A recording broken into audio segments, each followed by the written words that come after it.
11 মাসে তোমার ঘাটতি, কমতি, তোমার দুর্বলতা আমি দেখছি বান্দা। তুমি ঠিক মতো ইবাদত করতে পারো নাই, তুমি গুনাহ বেশি করে ফেলছো, তুমি নেকি কম করেছো। আচ্ছা বান্দা ঠিক আছে ইমানদার, আচ্ছা সব বাদ দাও, ঠিক আছে ইমানদার, তুমি মনে রেখো আমি বাস্তবিক অর্থে তোমাকে জান্নাত দিতে চাই বান্দা। অতএব যাও, গোটা 11 মাস আমি আল্লাহ ছেড়ে দিলাম, বাদ দিলাম, যাও এবার শুধু আইয়ামাম মাদুদাত, গুনে গুনে 30টা দিন, একটা মাস 31 দিন হবে না, হয় 30 নয় 29, 31 দিন লাগবে না।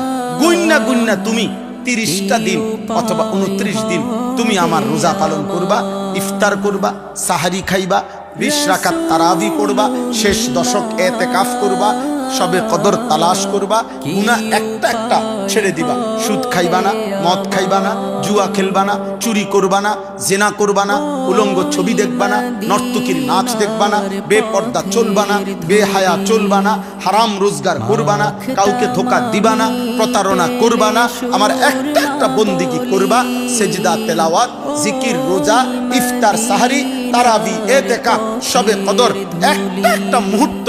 আল্লাহ বলছে রমজানের 30টা দিন বান্দা আমি স্বর্ণের দামে না, রূপার দামে না, মণি মুক্তার দামে না, আসমান ও জমিনকে 100বারও যদি দাম ধরো, এর চাইতে বেশি দামে রমজানের এক এক সেকেন্ড আমি তোমারে দিলাম বান্দা।